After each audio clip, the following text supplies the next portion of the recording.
What is the meaning of multiracial identity, and does it totally destroy the category of race in the United States? That is the topic of this book by Aurora Chang called The Meaning of Multiraciality, a racially queer exploration of multiracial college students' identity production. As a sociologist, race is one of the categories that we examine closely when we talk about demographics in the United States. And so the category of multiracial identity is very interesting. We live in a society that's based on a monoracial identity model. And so what does it mean when you add multiraciality into the mix? Let's check this book out today and see what she has to say. So Aurora Chang is a scholar within the field of education, and she opens her introduction with a story in which she's attending a webinar by one of the most influential scholars of color in the United States. And they broke the participants into affinity groups based on monoracial identity categories. She asked the facilitator, which group should I go to as a multiracial person? And the person said, just choose. And so that's the story she uses to open up this introduction. And then on the same first page, she presents the heart of what she's going to talk about in this book. And she says, this notion of choice relative to racial identification lies at the heart of this book. Is it really up to the multiracial individual to choose their race? Should they be forced to do so? Can multiracial individuals claim an identity outside of the prescribed racial categories? What are the consequences of crossing the monoracial line? I think the answer is complex, as it involves the meaning of identity itself. And so she gets into the rest of the introduction in her book. For my class on the sociology of race and ethnicity, I think this is a great contribution because it points out that central to our conception of race is monoracial categorizations. And so this assumption that people are only of one race, and that is based on this historical institutionalization of segregation. And that goes back to our history founded on slavery. Slavery, segregation, the shifting landscape of the census categories based on monoracial identities, ever shifting with every new census. And so what we really want to understand with this book is also the division between monoracial identity and multiraciality. And is there a pathway to change how we perceive race? And to also expose this invisibility of our reliance on monoracial understanding and categorization. So in her introduction, she continues to say that the focus in this book will be to explore the figurative, physical, and intellectual space for and about multiracial identified people and college students specifically, and how we as educators create and suppress such spaces. Her demographic category that she examines in this book are college students. The audience that she's addressing is that of educators and the spaces we create within the university system.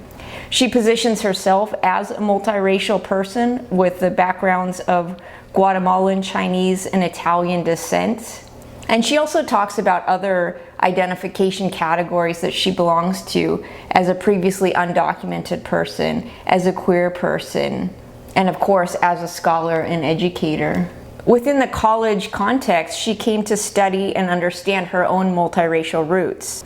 So much so, she states on page 3, that she wrote her undergraduate thesis on the topic of multiracial Latinx characters in literature. Later on, when she entered a PhD program around 2006, she chose also the topic of multiraciality for her dissertation studies. And she specifically wanted to study multiracial college students. So the overall perspective that she's taking with this book is the complex identity production of multiracially identified college students. Multiraciality is a disruption to monolithic categorizations of race, and where multiracial students fall within educational discourses around race as they pertain to equity, access, and opportunity. She also states that she's forwarding a new conceptual framework that she has created within this book, that of racial queerness, that incorporates both queer theory and borderlands theory as a potential framework. And so she's using the concepts of queerness that have been applied to sexual orientation in order to apply it to racial identity. This book came out in 2022, and I myself wrote my master's thesis on the intersection of biracial and mixed race identity and published that in 1999. And so it's interesting to think about the changing conceptualization, scholarship, and location of mixed race identity, because this is something that I've been working on for, over 25 years, or, did study this 20 years ago, 25 years ago. And yet these questions are still the center of the literature on multiracial identity. So multiracial individuals are still such a small percentage of the American population. We only got our own category added to the census in the year 2000. That's pretty much year zero for when we even start to track multiracial identity in the United States and have the numbers to back that up and understand the categorizations and how that's going to count within census and other kind of demographic counting institutions. But she's focusing only on college students. And so she, again on page 4, restates a central research question in this book, which she states, how do multiracial students produce their identities? How do multiracial students exercise their agency? How does the notion of multiraciality perpetuate and disrupt notions of race?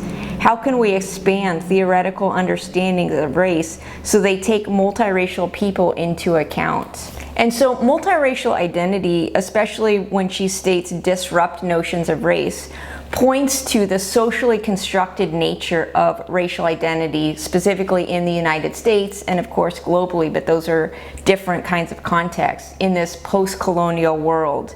And so we understand that race is a social construct because, first of all, biologists and natural scientists have proven that there's not distinct racial categories of the human race, and that there are more commonalities across and between races than differences.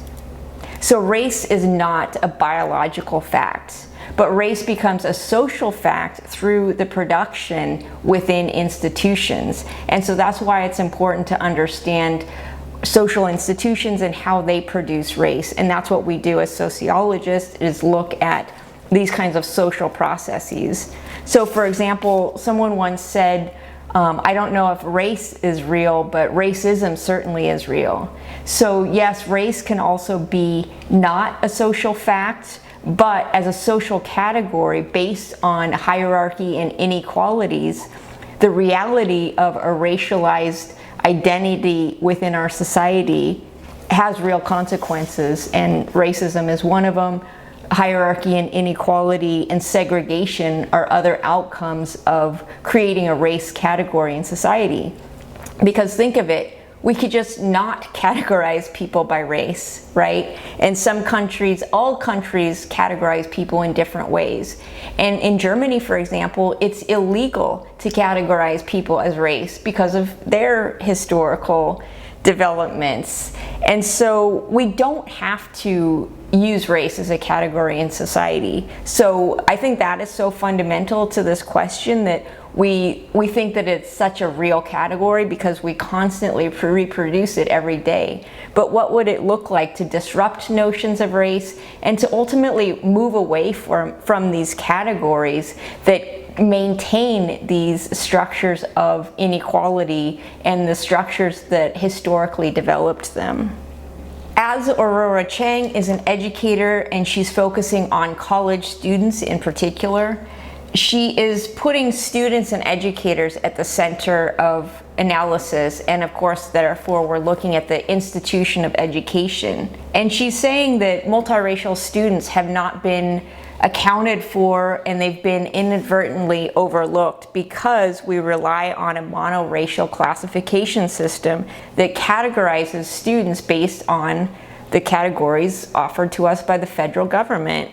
And of course, this categorization system excludes multiracial students, especially before the year 2000, when they were not counted at all. She's implying that the university itself might not have a multiracial category on its own form. So in this introduction, she provides an overview of her study. This is a qualitative study that takes place at one primarily white institution in a particular area of the United States, unspecified. And she interviewed 25 participants and she conducted 3 focus groups.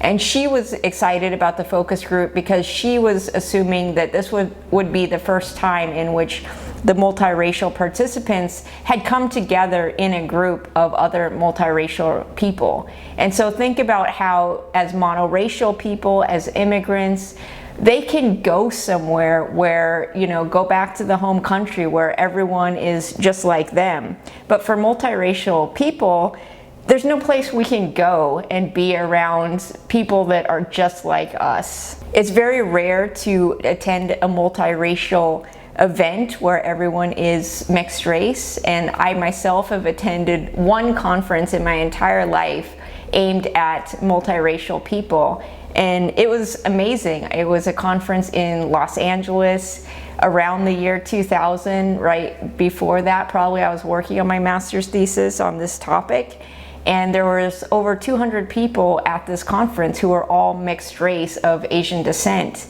And that is the only moment in my entire life when I've been in a room full of people that have a similar background to me. But of course, if you get to know us and start to speak to us, then the differences arise.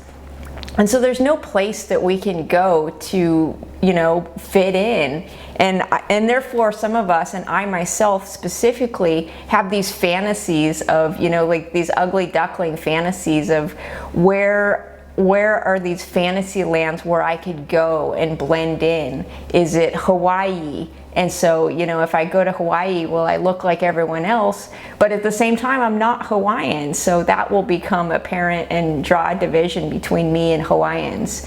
Or, the Pacific Islands, or, Central Asia between Russia and China, can I go there, and Kyrgyzstan, be my home country? And so I'm sure, one day I'll go there and find out that I'm not from there, obviously, so I don't fit in. So there's just nowhere I can go to fit in.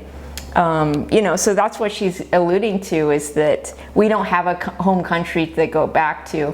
We go back to Asia, to Hong Kong, they're going to point out that you're American, you don't fit in here.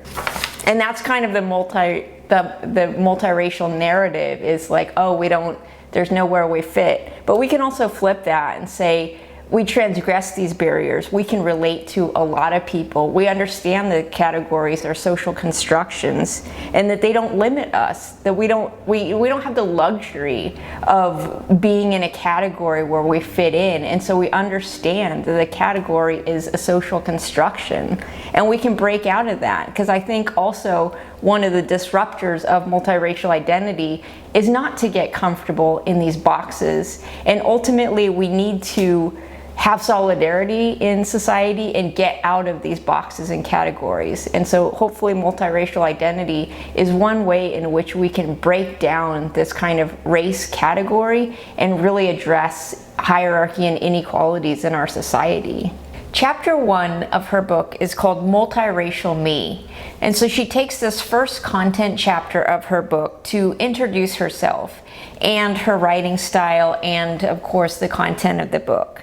So first of all, this book is using autoethnography, ethnography, and academic writing. And she talks in this chapter about her struggle of fitting into this academic writing structure. She says that even Reviewer 2 critiqued her blending academic writing and scholarship with her own personal story. And so of course that person is implying to keep your personal story out of it, that there's no place in academic writing for that. And so she takes the entire first chapter to really take up space with her own personal story, interject her personal story into the book, and show that, her experience as an academic and as an embodied person is central to the narrative in which she's creating in this book. So she is a multiracial person, and the content of the book is focused on multiracial identity. And so her story is central to this framework, and also as a contrast point to see how other people are similar or different. So the first section in this chapter, which I love, is called Naming, and she talks about her own name, Aurora Chang, and how it shaped outsiders' perceptions of her if they focused on Aurora, her first name, or Chang, her surname, and even how this altered the expectations that people had. So for example, her teachers expect her to be a better student if they focused on her Chang name, leaning into these Asian American stereotypes. So importantly for mixed race people is the name. As a mixed race person, and how their appearance is, their phenotype, their skin color, their features, that can be from the entire gamut. You know, they can pass as white, they can look monoracial from their particular racial ethnic background, they can look mixed, they can look like a different race. Like, it's the entire gamut of how mixed race people appear. And also their family members might appear differently as well. They might have siblings that look like they're a different race or ethnicity than they are. And so a multiracial person is also part of a multiracial family, which is the second section. But she's talking about the name, and so the importance based, like, you have your appearance and people are going to judge you and categorize you based on that, wrongly or rightly, usually wrongly. And then you have your name, which is a signifier. And so for a lot of mixed race people, there's a distance between their given name and their appearance, and how a society imposes an identity on them, and then their own personal identity. And so they're always thinking about the audience. And so a lot of mixed race people either change their name or use a different name in order to perhaps signify their mixed race heritage. And so, for example, my legal given name is Beverly Yuen Thompson, and I have adopted the name Beverly Yuen Thompson to reflect my Chinese heritage, which is on my mother's side. And of course, my father's, white patriarchal name, Thompson, is actually my legal surname.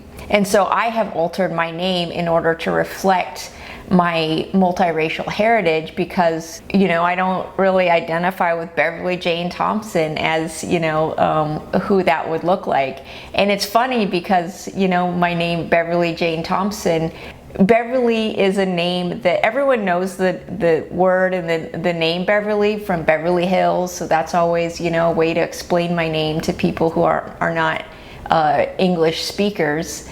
So everyone's familiar with the name Beverly and everyone can pronounce it and stuff like that, but there's not a lot of people named Beverly. There's two demographics in particular that use the name Beverly: white women over the age of 80, and then the other one is perhaps younger Black women.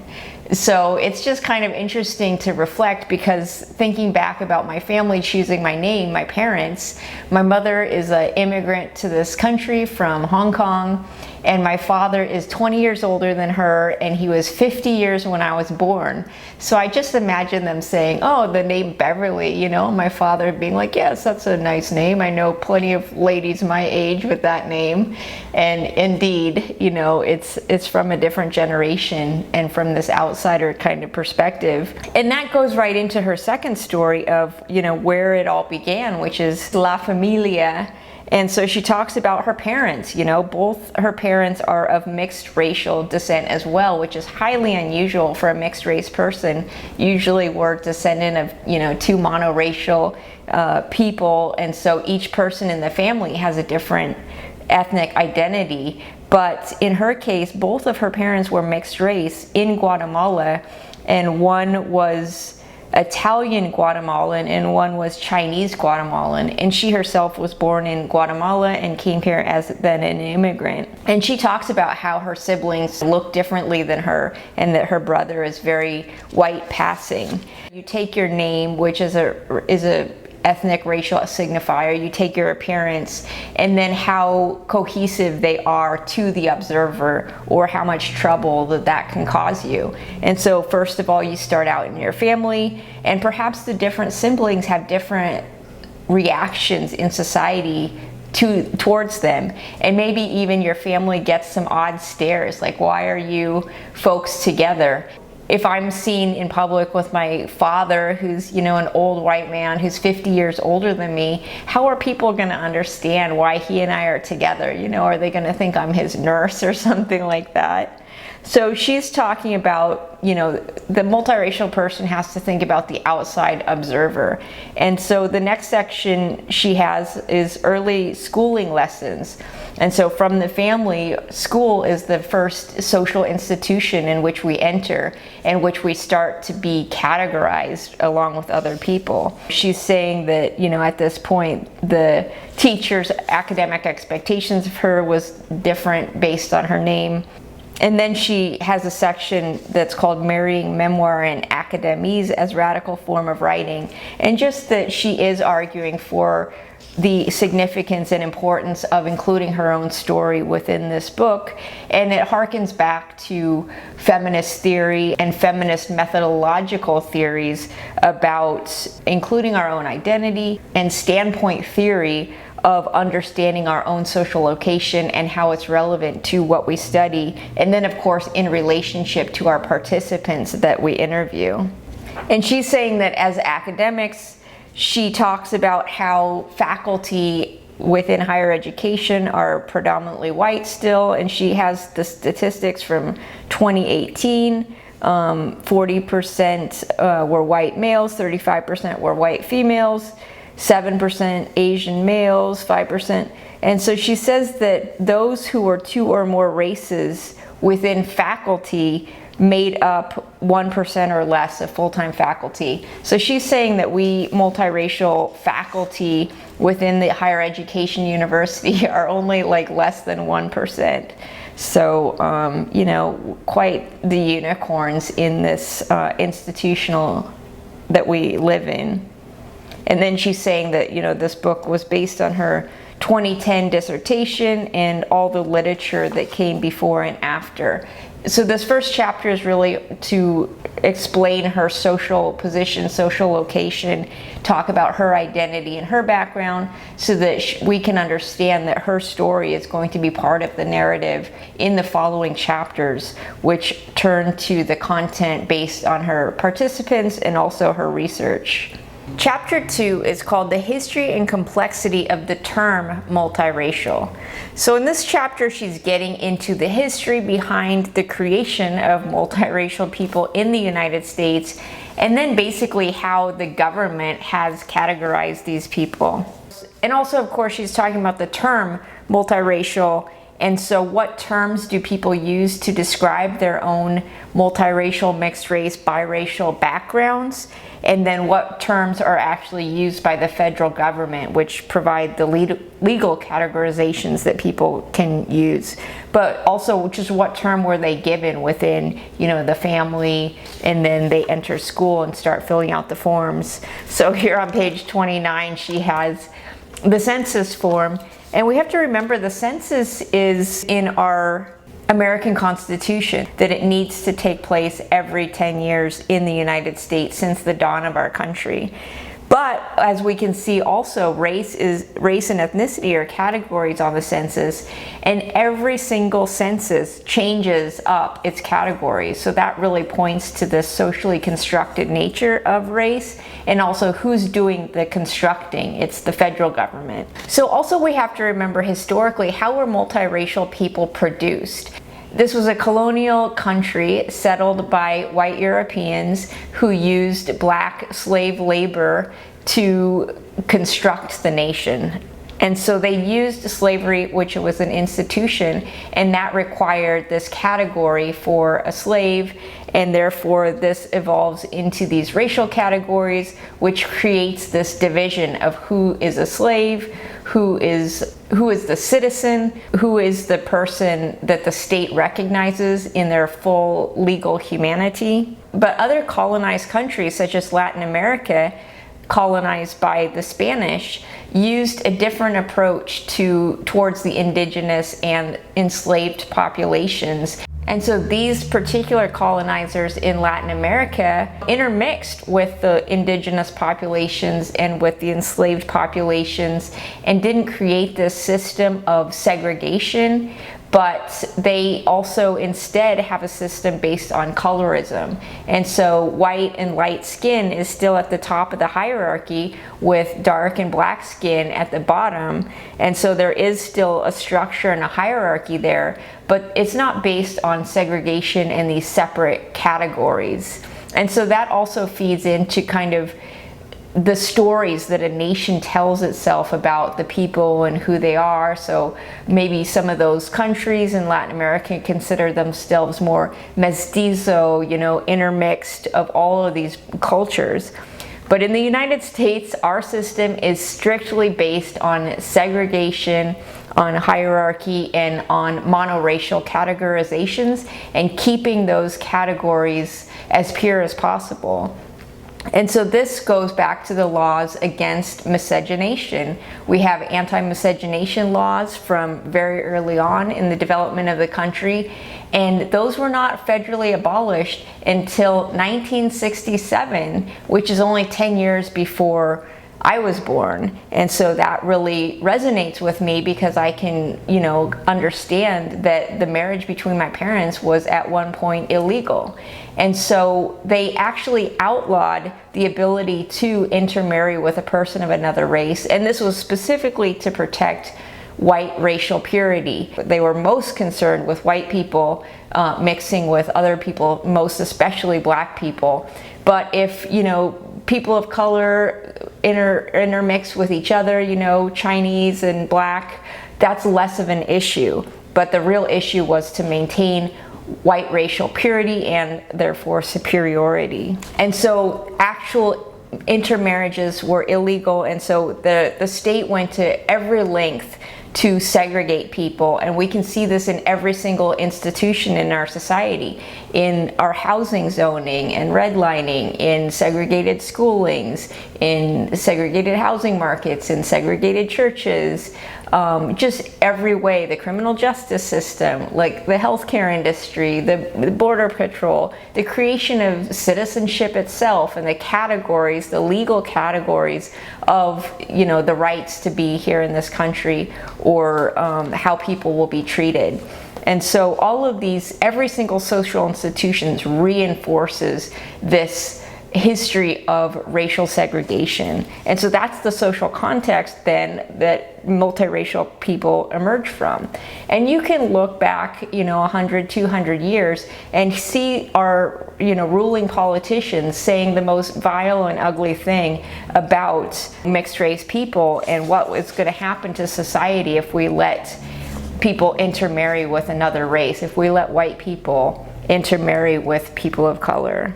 So in this chapter 2, she's just setting up this social context and background, the history, the racial categories that come out of the government. And she's also talking about the literature of mixed race identity, and so what has been written within this field so far. And she says that most of the literature about multiracial identity focuses on black and white. So as the United States is based on this, you know, white European colonizer establishment and the use of black slave labor historically, it just creates this incredible binary of black and white, and that really colors every aspect of the way we see race. When we talk about multiracial identity, then it comes back to this black-white binary, and it's hard to see other categories of people. And so by focusing just on black, white, biracial people, we're missing out on the nuances of other categories of people. There are important nuances of people who are biracial, black and white. And she says that within the multiracial movement or community that there is some, and within the black community, that there is this idea that someone who is black, white, multiracial, biracial, if they use a category of multiraciality, then they're trying to distance themselves from blackness and from a black identity, and they're rejecting their black side. And also in some cases they talked about how this might be used to try to get out of that black category, which is devalued in society, and to obtain and hold on to some white racial privilege if that is part of their mix. And so there is some, valid issues within, like, if you identify with multiracial identity, then you're not identifying as something, and that category is then going to be hurt and upset about it. And so that category might even have a campaign against people identifying as multiracial because of this zero-sum game. And so she was talking about in the year 2000, when they created the multiracial category on the census, there was actually a movement within black politicians to check the black box and to, target as an audience people that were biracial, black and white, and to encourage them to identify as black instead of multiracial. And that is because the numbers behind the census and the minority categories, that is the basis for federal funding and government funding within those communities. And so the more numbers that a category can count on, the more funding potentially that they can, achieve.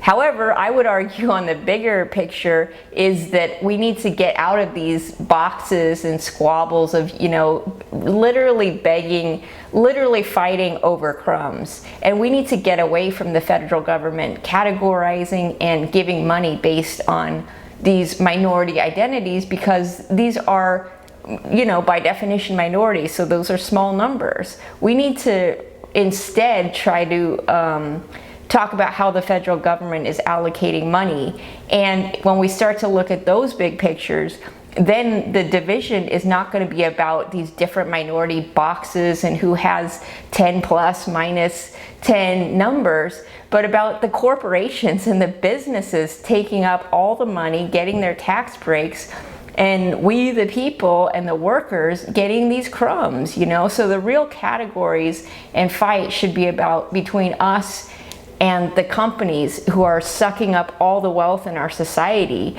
But this categorization has us just begging over these crumbs and fighting each other instead of looking up at who is creating these divisions in the first place, which is the federal government. Chapter 3 is called Multiraciality and Critical Race Theory. And so in this chapter, what she's doing is positioning multiraciality within the academic literature of critical race theory. And so this chapter overviews the beginning of critical race theory starting in the 1990s. Critical race theory basically is examining the ways in which the criminal justice system in particular and how social institutions construct race and exhibit institutional racism and institutional racial barriers. And so these barriers can be baked into the actual organization itself, what Dr. Bonilla Silva calls colorblind racism, or even racism without people. So that we think of racism as a bigoted individual, but actually you don't have to have individual racism, but it's embedded these structural inequalities into the system itself. And some of these early critical race theorists were specifically interested in the position of black women and how they ended up in this particular intersection. She begins to point out how critical race theorists basically are at the forefront of arguing that race is a social construct and that it is constructed specifically within social institutions, especially as they are in the legal system, the criminal justice system, and so on. And you can see in many books how the legal system itself has created all of these racial categories, and they do go to the Supreme Court, and such things are established within the court system, such as the Chinese Exclusion Act, the Japanese internment and slavery, who's a citizen and who's not a citizen. So these are legal questions and legal categories, and they're saying that race is not a biological fact, but it's a social fact created within social institutions. And then how those systems reinforce a hierarchy and inequality based on these racial outcomes, which might even erase their racialized, racist origins in its application. She's pointing out also that there was a move towards what was called critical multiracial theory, multi-crit. And so therefore, in response to critical race theory, there was a movement to therefore have a separate field of critical multiracial theory that really understood the multiracial person in society. And she states that this critical multiracial theory, multi-crit, uses the 4 CRT tenets and also explores 4 additional tenets. And so these tenets include, and this can give us a sense of what critical race theory does, is 1, challenge to ahistoricism. So CRT insists on analyzing issues of race and racism in a historical and contemporary context. That's also, of course, what we do here in sociology. Interest convergence. Interest convergence transpires when gains in racial equality are advanced only when it benefits white people. Experiential knowledge. CRT encourages a focus on experiential knowledge that centers the voices of marginalized populations. Challenge to dominant ideology. CRT challenges traditional claims that uphold the status quo, such as meritocracy and colorblindedness. Racism as endemic, structural determinism based on a black-white binary. So our whole conceptualization of race is based on this black-white binary, and so that really structures how race is conceived of. Differential racialization recognizes how racial categories and their meanings are constructed, manipulated, and positioned throughout history to serve the needs of white America. And intersectionality. Race and racism must be viewed at their intersections with other social identities, such as gender and class and sexuality. In the next section, she positions mono-racism and multiracial microaggressions and talks about how, therefore, this multiracial identity is positioned in opposition to those who are monoracial. And so that would be kind of a new spin on these racial categories, is if you want to center the multiracial identity, therefore you create this binary that kind of flips the black-white binary on its head and excludes it and positions multiracial versus monoracial people. And so therefore, at least then multiracial people would have a category that is comparable and visible. And then in the section also she overviews and mentions critical mixed race studies as an academic field and some of the big players and concepts within that field. And so additionally, of course, she's in the field of education, and so she wants to look at the institution of higher education. And she's talking about, here in the United States, we have this category called minority serving institutions. So a Hispanic serving institution, a women's serving institution, military, veterans serving institutions. So there's all these categories, and she says that in the United States there's a total of 4,250 post-secondary institutions, and over 700 of those institutions are classified under these umbrella terms of minority serving institutions. So she's saying these institutions of higher education have service a lot of students of color. And so they have grappled with how to service perhaps or target or market to their monoracial students, but of course they don't service and include their multiracial students, beginning with the first thing of them not even being counted.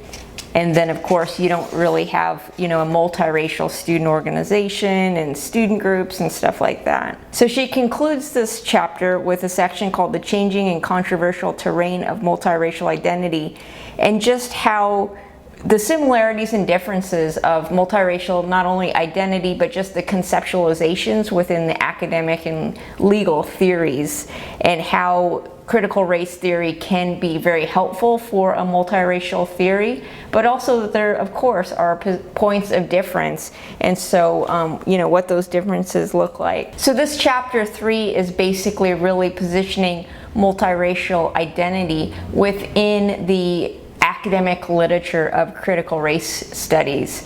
And so it's in the next 2 chapters then where she really gets into the content of the ethnography she conducted with the college students, the interviews and the focus groups. And so now we turn to chapter 4 and 5 that cover those topics on the experiences of the college students themselves. Chapter 4 is called Multiracial College Students Counter-Narratives. So this is the first chapter that really digs into her ethnographic data, where she interviewed 25 students. She held 3 focus groups with multiracial students at one particular university. And so in this chapter, what she's doing is overviewing 5 stories in particular, where we really get into the profile of each particular student and their long-form identity narration over, say, 3 pages. And so basically the question of the chapter is, how do multiracial people describe their multiracial identity? And so for some, it's not just a box you tick, it's like a story. And they also incorporate who they're speaking to as the audience in order to tailor their story for that particular audience. So for multiracial people, they already know that their identity is being questioned from a particular monoracial perspective, where they're being asked to narrow their identity and pick one. And so the first profile she has is Dee Dee Johnson. Dee Dee talks about how especially Black men ask, "What are you?" to her, questioning her identity. She's saying most African American men automatically know that I am biracial, Black and white, so I think they hit on me because it seems like a compliment to be mixed. And she says that that really hurts her heart because they're complimenting her based on this kind of white supremacist perspective on what's attractive, what's beautiful, and that's lighter skin. The next profile she includes is Solomon Hoffman, and he identifies as Mexican and white and is a first-generation college student. And he opens his profile by stating, "I currently identify as multiracial, although many people don't consider Hispanic as a race. I identify as half Hispanic, a quarter Irish, and a quarter Armenian. I was raised on my mother's Hispanic side of the family." And Solomon also passes as white, and so a lot of people don't question his racial identity and would be surprised to learn that he identifies as Hispanic. He said that he rejected or was embarrassed to speak Spanish because he was made fun of. And so this is another issue too, is a lot of mixed race people get the questioning of racial authenticity, like, do you speak the language? Do you know your culture? Do you know your food? How ethnic are you? And even coming from, family members or one's personal community members or one's ethnic identity group members. And so it is pretty disturbing and off-putting. And so especially many multiracial people, in contrast to monoracial people who might have 2 parents of the same race who speak the same mother language in the household, that makes it a lot easier for one to learn one's heritage mother language. But for mixed race people, often the language in the household is the colonizer language of English, and so one loses one's other language, other heritage language. And especially if people from that language are going to make fun of the person, then they're especially going to not be encouraged to learn the language. And so some people, some mixed race people, might attempt to learn a few words in their cultural tongue, and people make fun of them, so they give up and they don't learn it. The next participant she includes is May, who identifies as Mexican, Chinese, Thai, and Italian. And her story really focuses on the intersection of her racial and gender identities. And so she was really focused especially on gender issues. She says, "Racially, I was always the Asian kid in my school, even though I wasn't fully Asian. Of course, no one else was Asian, and of course, I was different from the Hispanics." And so this narrative also points to just the context of the demographic of the particular school one attends. So are there members of that particular racial group? Do they claim you?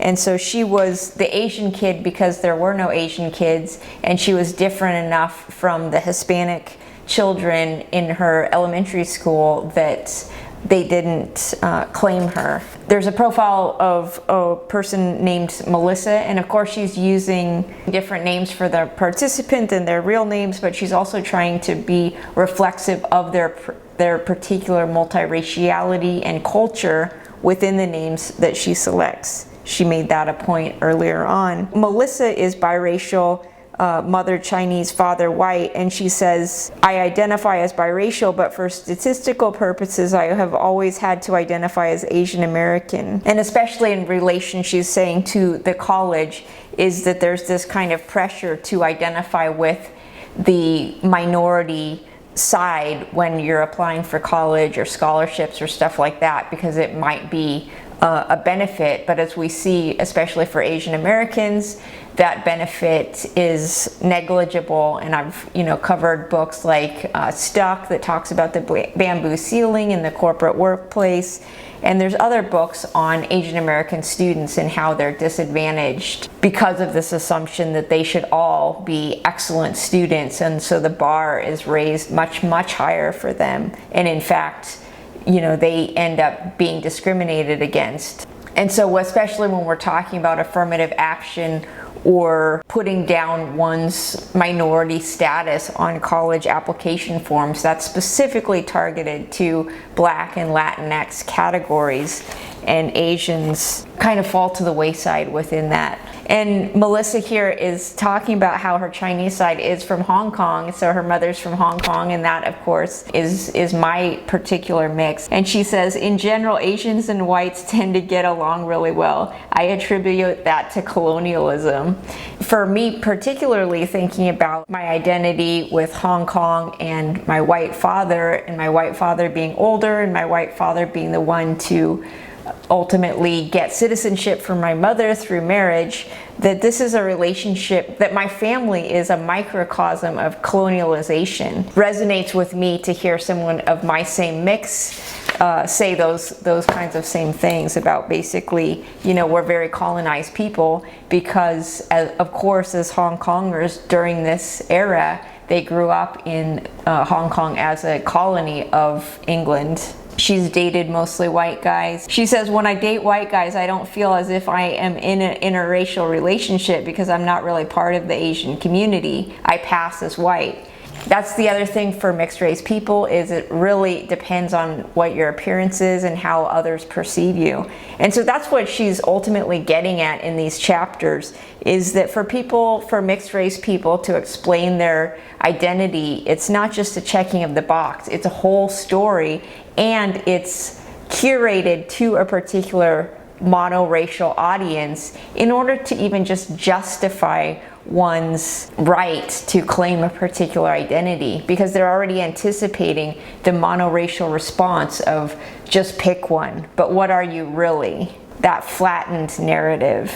This final profile is Jonathan, who states, for all federal or governmental purposes, I identify as an Asian American, but for my own personal purpose, I identify as a person of Jewish ethnicity, Indian ethnicity, Filipino ethnicity, and another group called Cape Malays, are a group of Indonesians who were brought to South Africa by the British as political prisoners and ended up establishing their own ethnic community. He says, most people who don't know me actually think I'm Latino. I speak Spanish and I look Spanish. I look a lot like a Latino. I'm also probably perceived as some sort of white as well. So Jonathan is showing that it's very much on the consciousness of multiracial people, who's looking at them and how they are classified by outsiders. And then either they just accept that imposed identity or they argue against it. And they're saying that the societal pressure is coming from this monoracial kind of clannish mentality where you're part of the group or you're not. And so ultimately, when mixed race people are questioned about their racial identity, they understand that there's pressure within that to check a box, to choose one, to make the observer feel comfortable. And it's really interesting as a mixed race person or a racially ambiguous people, because all of us, not just multiracial people, can look like the whole variety of the rainbow, But also, of course, monoracial people can be misclassified as well. We know that people can pass, and there's a lot of variety within whatever racial category, because of course this is a social construction. But for multiracial people and for other people who are monoracial but racially ambiguous, we know that people are questioning our race even when we're randomly just, walking down the street and engaged in our daily life. You might be pumping gas and someone asks you, like, what are you? What's your racial background? And but mixed race people especially get this question all the time. And it's like, it shows you that people are thinking about your race and imposing race on people all the time. And so for people that they don't ask that question to, it's because they already have an assumption of what that person is that they can easily categorize that person with. But for mixed race people, it's like they have to ask, and it's like they're really uncomfortable. Like they really need to racially categorize you before they can finish the elevator ride or finish their purchase at the drugstore. It's like, why do you need to know my race in order to give me an estimate of my plumbing job? So in chapter 4, basically she's giving us these long summaries of people's identity profiles and narratives in order for us to see that it's a complex story. It includes their vulnerability and trusting that the audience isn't going to shut them down and say, like, oh, you're just black, you're just this. You can't choose these kind of categories. You can't be Blasian. You cannot choose a category that is so counter to these monoracial assumptions built into our society. Chapter 5, Multiracial Students and Educational Implications. So this 5th chapter, based on her ethnographic research, she states that multiracial students are in many ways on a constant casting call. They show up to classes, social functions, political meetings, dates, places of business, job interviews, and the like, only to be sized up and racially cast by a panel of individual peers, professors, administrators, community members, and strangers. And so now she's really talking about the social context of college and university life and the ways in which race is important. So first of all, she's talking about peers and how peers might click up with people of their own backgrounds or just categorize the other peer members within some kind of stereotype. And that's going to impact their social life with peers, how professors respond to them, and I'm assuming that they're better or worse students than they are. And just the student groups on campus, like there might be student organizations based on particular race or ethnicity categories, and so those groups are going to police the boundaries of their groups and members and activities. She has a section even called The Multiracial Student in the Daily Practices of Schooling. So she's really talking about the everyday life on college campuses and how race does matter and how multiracial people then are going to feel this kind of friction. So first of all, she says that people learn about their race at school. Within their family, race is not going to come up as an issue the way it is when you get into this kind of social institution, and depending on the demographic of the school, they're going to now face outsiders racially categorizing them, and that could be, go in all kinds of different directions. So there's just the initial social categorization based on the assumption of one's racial identity when one enters college. On page 95, she talks about how Betty contends with the issue of not learning curricular content associated with her Mexican American identity. And it was also exacerbated by the lack of social and cultural proximity to Mexican American culture itself. Not learning one's cultural and racial backgrounds within the school, or just having that category very flattened, like in a history class in high school, maybe only a few days are spent on different racial and ethnic groups' history within the United States. And so that might just be a very kind of narrow, flat category, and it's certainly not going to get into the complexity of different multiracial communities living together. People also might be called racial slurs associated with their mixed race background. That is really going to have an impact on them as well. she does want to address educational administrators and what they can do policy-wise and institutional level to be more inclusive to a multiracial student body. And so towards the end of this chapter, she just has a list of 9 points that are suggestions for policy makers in education. Number 1 is reinforce the need for more fully prepared instructors who can address diverse needs and backgrounds of students. Launch a national study of multiracial students. Urge educational institutions to increase development of curricula, training, and research. So overall in this chapter, she's just talking about broad-scale social education on multiracial identities from the federal government, on the forms, for there to be a cultural, social movement in our society at large and within universities that explore more specific intersectional identities and include that within the curriculum, and for instructors to just be more informed about how to address a diverse student body within the classroom. And so these are just kind of large-scale policies that she's calling for the entire society to be educated on issues of how our racial diversity and racial categories are changing over time, away from one of just based on a monoracial assumption.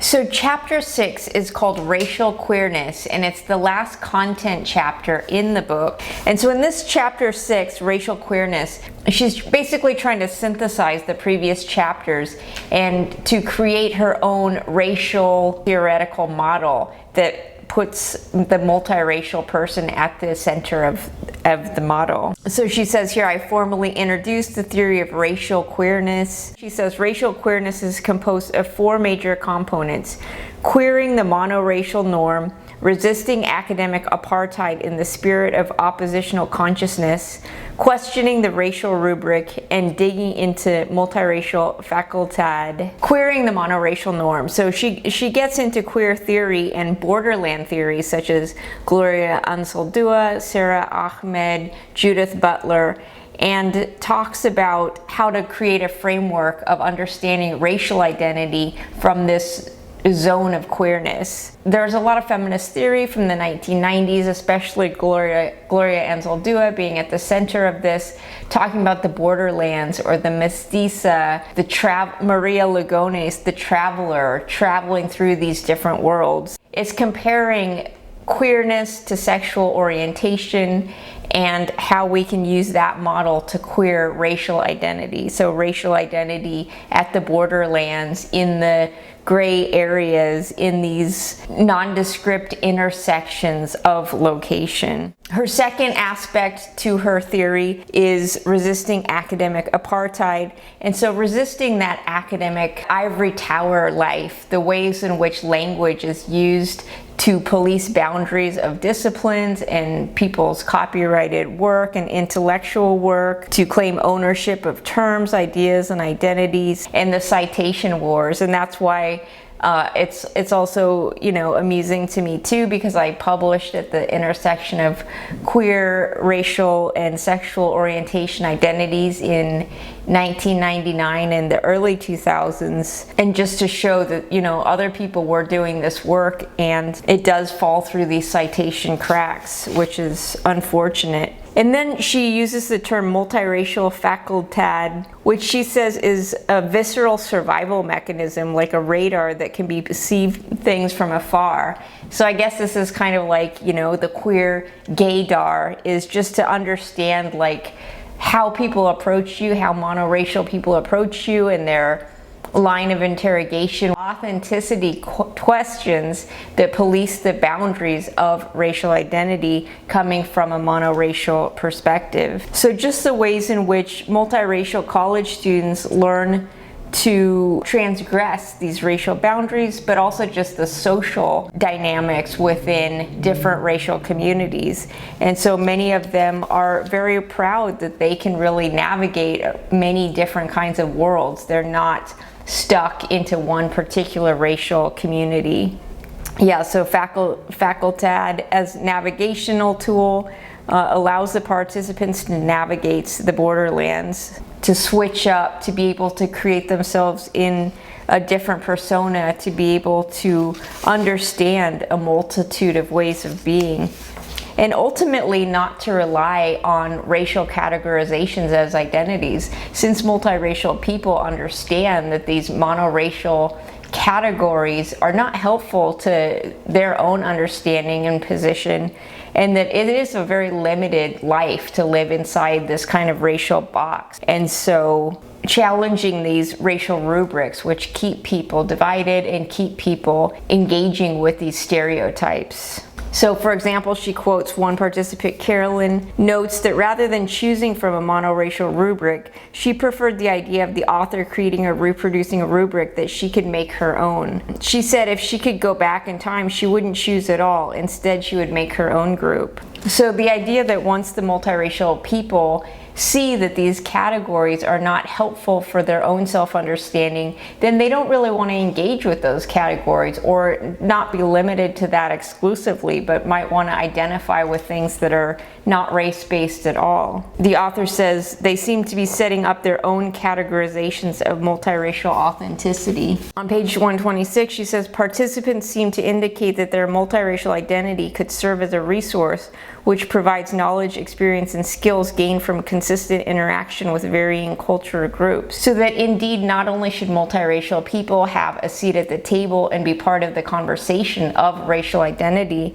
but indeed this kind of positionality at the intersections in the borderlands could be a very educational position from which to educate monoracially identified people. But also in the last section of this chapter, she's saying phenotype matters. And so appearance does matter, because that is going to provide the framework in which people perceive you, stereotype you, and ultimately approach you. And so it is limiting, and especially in a multiracial family where everyone could potentially look different. They talk about the reactions to not only themselves as individuals, but also their family when they're seen together, or part of the family when they're seen together. If they appear racially different, people might question their relationship.